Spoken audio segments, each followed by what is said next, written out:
I have two readings for you this morning. The first is from Joanne Giannino. To say nothing, but I thank you.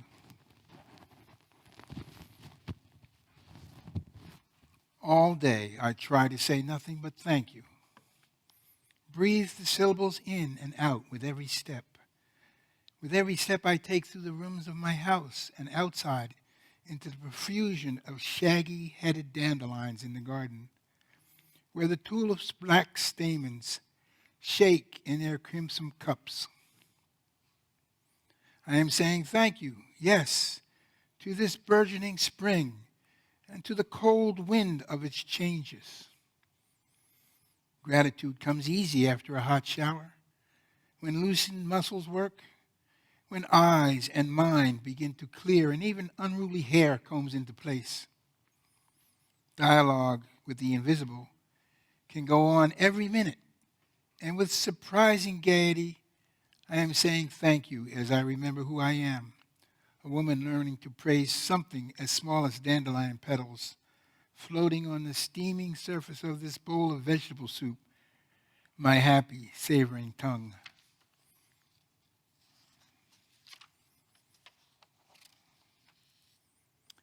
And then from Robert Emmons. The best way I practice gratitude is to continually think about those people who have done things for me that I could never do for myself. Who is looking out for me? Who has my back? Who has made my life easier because of their sacrifices? Who and what do I take for granted?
When I saw that Josh Long, the director of our worship ensemble, picked this wonderful song, Thank You, for today's worship, I was full of delight and joy. Now, I am not the singer that Reverend John is. I know how beautiful his singing is and how much it moved you, but I will share with you that I sang this song at my own wedding. And when I went in to meet with Reverend Rob Hardees, who he and I are going to be leading the Camino trip that this congregation are going on next September, because he was officiating our wedding, he said, "You want to sing? Are you a singer?" And I said, "Not really." And he goes, "Even people who sing don't sing at their wedding. It's just a big day, you probably don't want to do it, but I guess sometimes I get an idea in my head." And the reason for this is, at our wedding, my husband, Kent, and I had a component that I like to call a statement of love. I think at a wedding, this is a moment where one should proclaim publicly why you love this person enough that you want to join their life with your own. So Kent had this beautiful statement of love, and I sang in my life. And I sang this song for a particular reason. Not only is it arguably maybe the best love song ever written, But, the beginning is about all those peoples and places that came before, the lovers and friends, that some have changed and not for a better, but you'll think of them again and again. And when I sang this love song, I looked at those who were gathering because I wanted to sing a love song to them too. In the assembly for our wedding was my big previous boyfriend, my high school boyfriend, who was also a good friend. And he was the one who gave me the confidence to trust that I could be loved and could count on another. And also there was my mother, who walked me down the aisle, who looked unsurprisingly fabulous in a hot pink suit with matching feathers in her hair. Only she could pull this off. Tastefully, I want to add. There were my childhood best friends who would hold me and tell me to cry and give me great advice to break up with all those people who were not meant to be my husband. And there was my little niece who turned 3 just the day before, who, as Kent and I were saying our vows, leaned into her mother and whispered, "Uncle Kent really is family."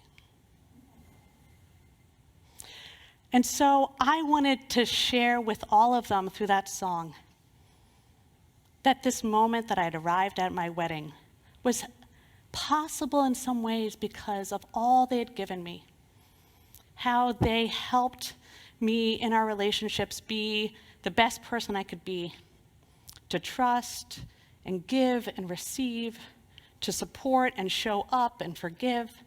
I learned all of that from them.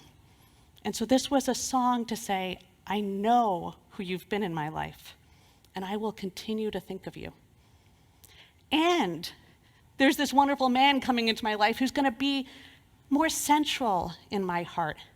And I want you to know and accept that place for him in our shared and collective lives.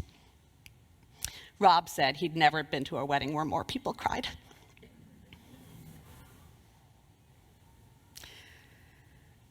So when I think about gratitude, there are so many things I can name, so many people and moments where someone showed up for me or who helped me by sharing their woes and drawing me out of my own small narrative of suffering in some way. When I think about gratitude, I am so thankful that relationships form us, help us evolve. And I know that I could always think about those good friends or strangers that I encountered who helped me in some way and that carry me forward. Give thanks every day. I have more thanks than I can name in a year. I hope you too know, you as well know, how much gratitude we have for being with one another. My second great source of gratitude is this miraculous earth. One of the people at my wedding was Olivia, a high school friend who now works on NASA programs. She was one of the people that helped land the Curiosity rover on Mars. And then she was on another mission to study the moons of Jupiter. And one day I was talking and she said, "You want to know something? When I'm struggling and I don't know what to be grateful for, I think of Jupiter." And I said, "You think of Jupiter?" And she goes, "Yeah, most people don't know this. But there's something about Jupiter and its gravitational pull that keeps Earth in that perfect Goldilocks space so it doesn't drift too near the sun or too far out. Jupiter and the sun work together to hold the Earth where it is, and we wouldn't be here if it wasn't for Jupiter." So every once in a while, when my daily life seems to be just frustration after frustration, I reach really far and I reach for Jupiter. But I think about this Earth, how amazing it is That star dust from exploded stars gathered in the void of space, collided with each other, getting more and more dense and forming a molten core that heated and cooled and formed a crust. And gases gathered around, creating an atmosphere of oxygen for us to breathe. How every molecule in my being shares a similarity of carbon and other things. Obviously, I didn't do well in biology. That's similar to those trees and kelp forests and pansies and otters and mole rats and all the miraculous diversity of life. The fact that we could breathe in and breathe out, that is a miracle. Recently, my daughter was reading this book, and it was about mice who visit this magical kingdom up in the clouds. And I said, do they love looking down on Earth? Like, is that something that they do up there? Because, I mean, how wonderful to see the Earth from there. And she goes, no, it's pretty much all cloud cover. So they can't do that, but they can go down on Earth from Everest. Everest has a gate point, and they could go down from there. And I said, oh, that's amazing. And I said, it actually reminds me of something. And she goes, really? And I said, yeah. When I was 24, Sadie, I went on a trip with my friends, and we hiked the Inca Trail to Machu Picchu, this sacred city. But there was a point along the trip when we were camping up in a really cold tent. We did not bring enough bedding. And I had to go to the bathroom in the night. And I stepped out, and the Andes are this really high mountain range with some snow peaks and everything. And I looked out, and the mountains were high enough, and the air pressure was such that the clouds were below me. And so I saw this landscape of clouds lit silver by the moon, with these mountaintops rising above me and stars all above. And she said, wow, I know. And I said, do you feel the wonder just in the story? And she said, yes.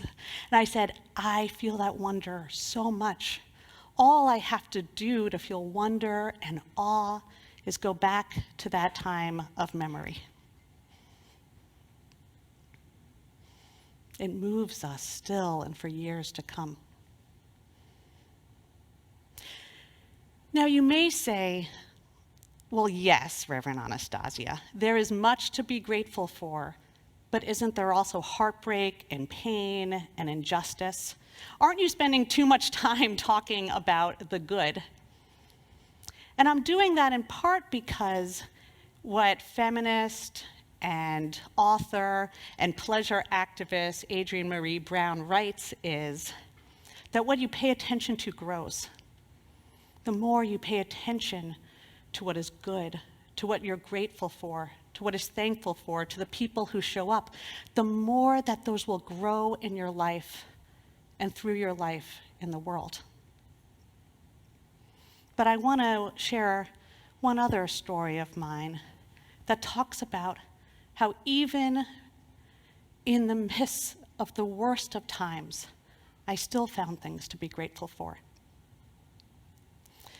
So I was a senior in college when September 11th happened, and I grew up in New York City, and the attack on the city itself wounded me deeply.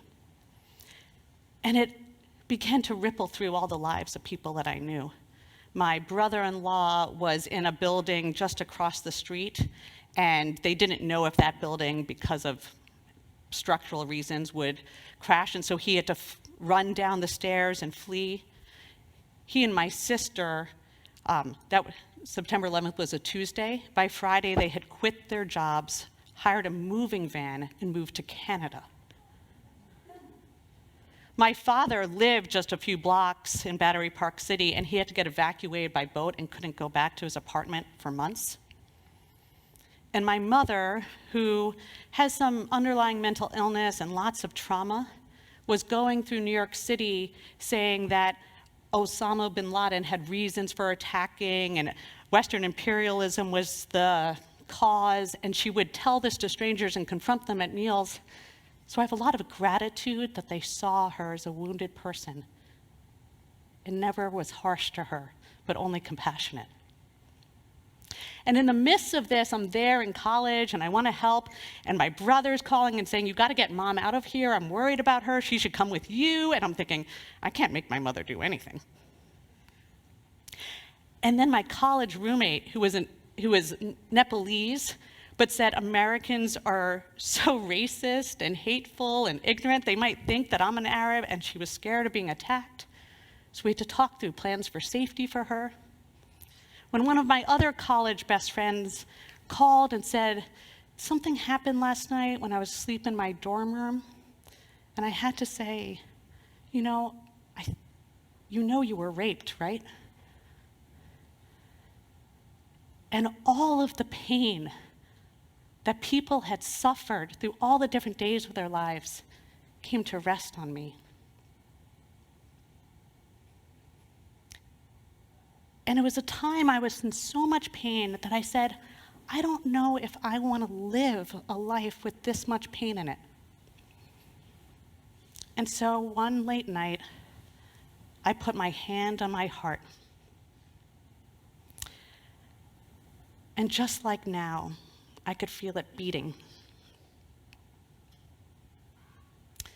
And I thought to myself, not for the first time or the last, how miraculous it was that my unique life came into being.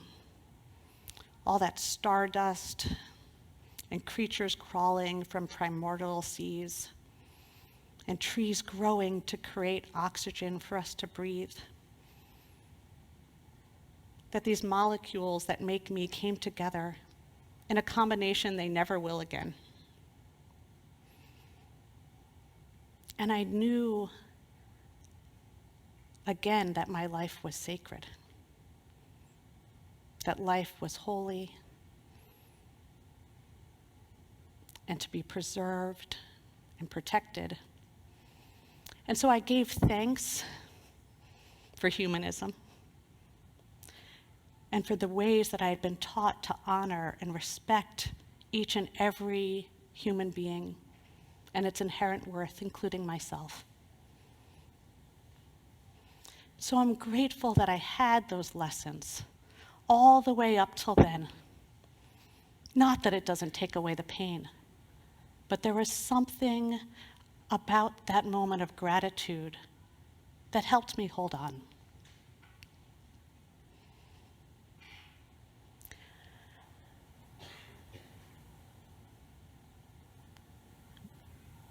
There's a book that came out in 2013 called Braiding Sweetgrass, beautiful book. It's written by an environmentalist, a scientist, a Native American, and it opens with a story that I want to close with.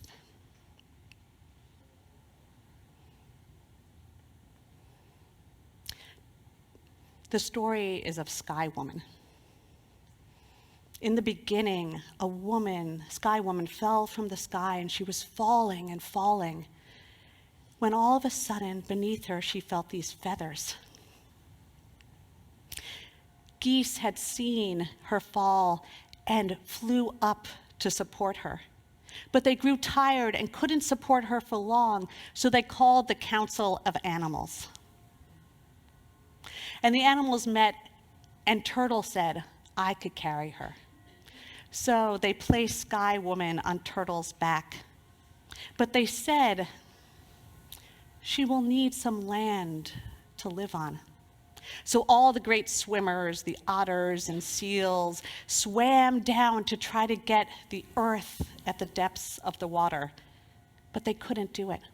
Until finally the simple little muskrat came and gathered some water, just a little. And she spread it on Turtle's back. And she danced this dance, spreading seeds from the celestial tree. And the flowers and plants and trees grew. and the world began. My dear ones, I wonder how stories of gratitude weave their way into your life and make you who you are. When we remember and bring memory into our stories, we narrate a purpose, a meaning that guides us. I wonder if you will share your stories of gratitude with me and with each other. Because when we do that, when we share the stories of gratitude, I wonder if we could find a common cause within our gratitude. A common cause, a shared sense of what is sacred and good and how to be with one another. Maybe that will be a sacred purpose that we want to embody in this world. Maybe, just maybe, we could begin again in gratitude. Learn to show up for each other and be shaped by being good to one another. Maybe we can learn the miracle of this world and seek to protect it together. Maybe we could find stories of gratitude that connect them both. Let us be people of gratitude today and in all the days to come. Blessed be, and amen.